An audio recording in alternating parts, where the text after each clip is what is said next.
Assalamualaikum rekan-rekan dunia IPA. Pada kesempatan kali ini kita akan membahas materi tentang zat aditif dan pada mata pelajaran IPA.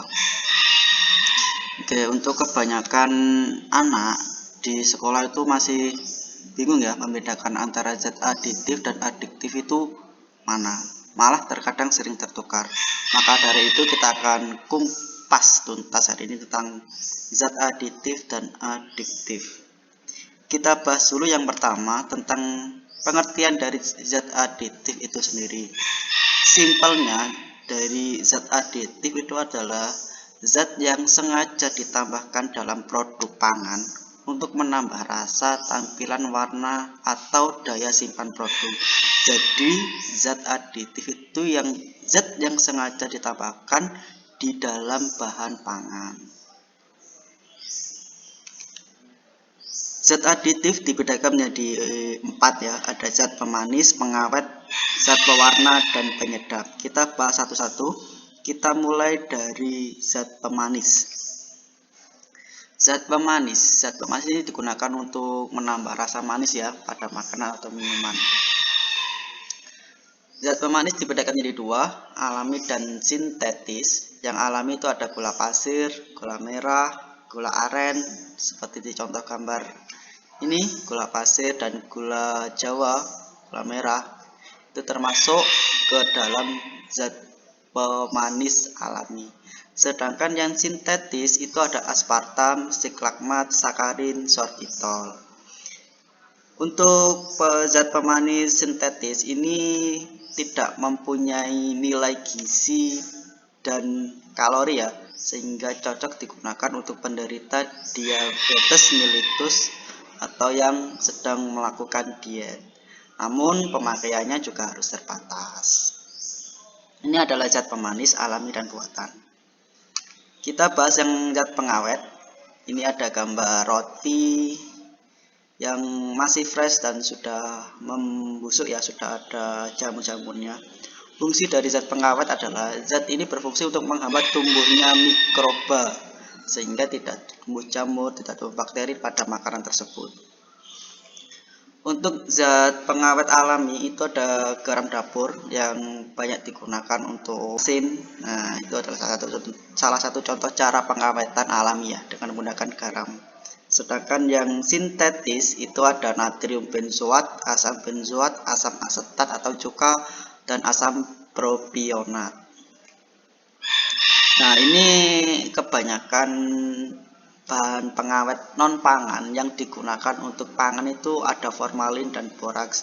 Boraks itu biasanya digunakan pedagang-pedagang nakal, itu digunakan untuk bakso. Nah, kalau formalin ini biasanya pada kaos. Nah, ketika formalin ini dikonsumsi secara berlebih dalam tubuh, dalam jangka panjang itu akan membuat iritasi pada lambung ya. Jadi usahakan hati-hati dalam memilih makanan. Lanjut kita bahas zat pewarna.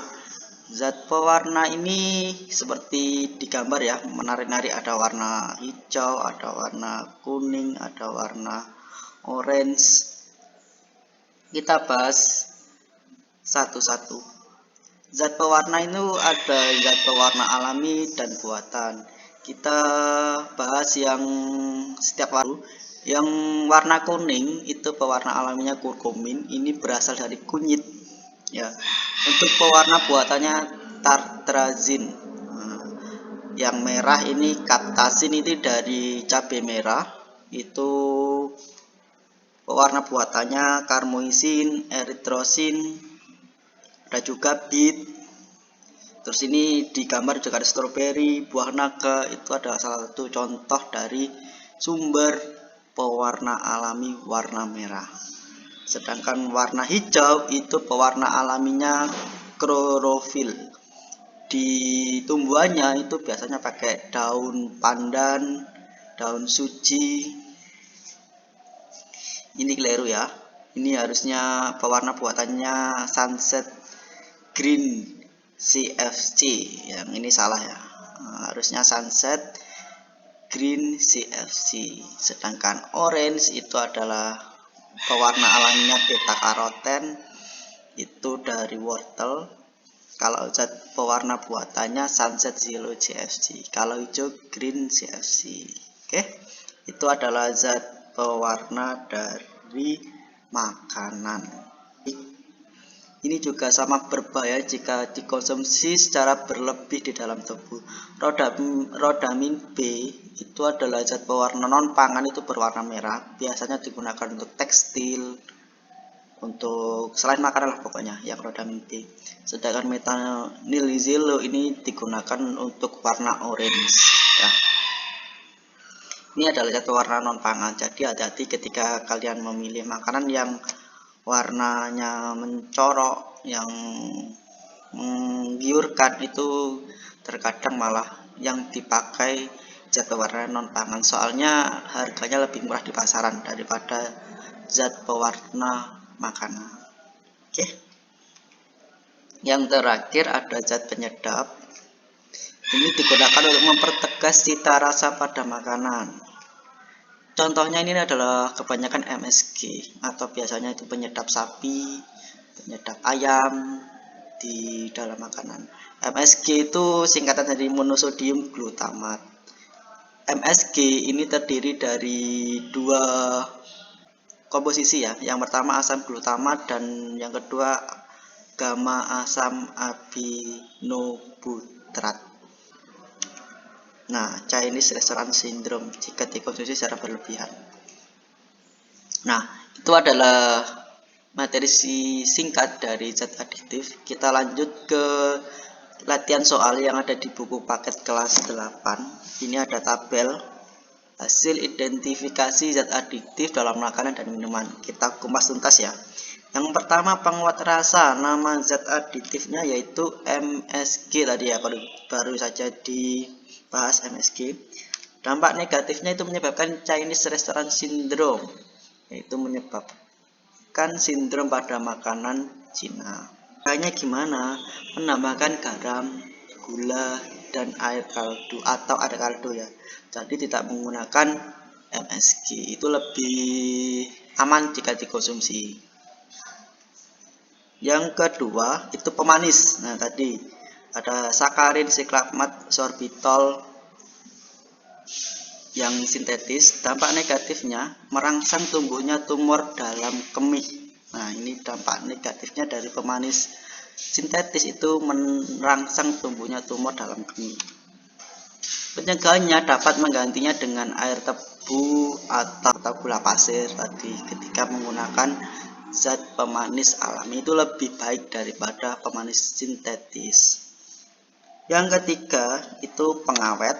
Itu ada natrium benzoat, ada asam benzoat, ada asam nitrat, ada asam asetat atau cuka yang tadi kita bahas di poin atas. Dampak negatifnya jika dikonsumsi adalah mengurangi daya tahan tubuh. Pencegahannya memilih makanan yang tidak mengandung bahan pengawet buatan. Jadi lebih hati-hati dalam memilih makanan ya. Nanti bila makanannya dalam kemasan itu masih bisa dilihat komposisinya. Yang bahaya itu adalah makanan yang tidak ada komposisinya atau dijualan di pinggir jalan biasanya. Itu lebih berbahaya soalnya tidak tahu konsumsinya dari makanan itu apa aja. Jadi lebih berhati-hati. Yang keempat, pewarna. Zat namanya adalah tartrazin, yaitu warna kuning ya. Saya ambil salah satu aja. Itu menyebabkan alergi. Pencegahannya itu memilih makanan mengandung bahan pewarna alami. Contohnya kalau warna alami yaitu kunyit, warna kuning. Oke, itu materi sedikit tentang zat adiktif. Kita bahas yang zat adiktif sekarang. Gampangnya, zat adiktif itu adalah zat yang jika dikonsumsi oleh kita manusia itu menyebabkan ketergantungan atau ketagihan, atau biasanya istilahnya itu adiksi.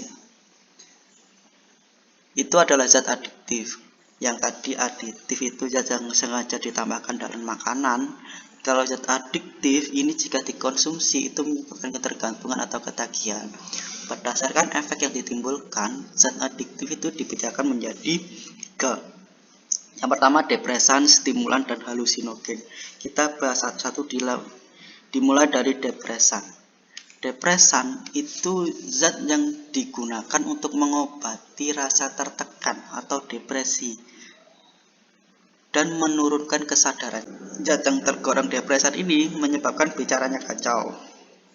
Gejala seperti orang mabuk serta gangguan pada jantung ya, terkait dengan sistem pembuluh darah. Contoh dari zat yang termasuk depresan itu adalah heroin, morfin, barbiturat, diazepam, dan nitrazepam. Ini adalah salah satu ciri, akibat, dan contoh dari zat depresan. Yang kedua adalah stimulan. Ini apabila dikonsumsi terus-menerus itu akan mengakibatkan rasa yang gembira dan bergairah.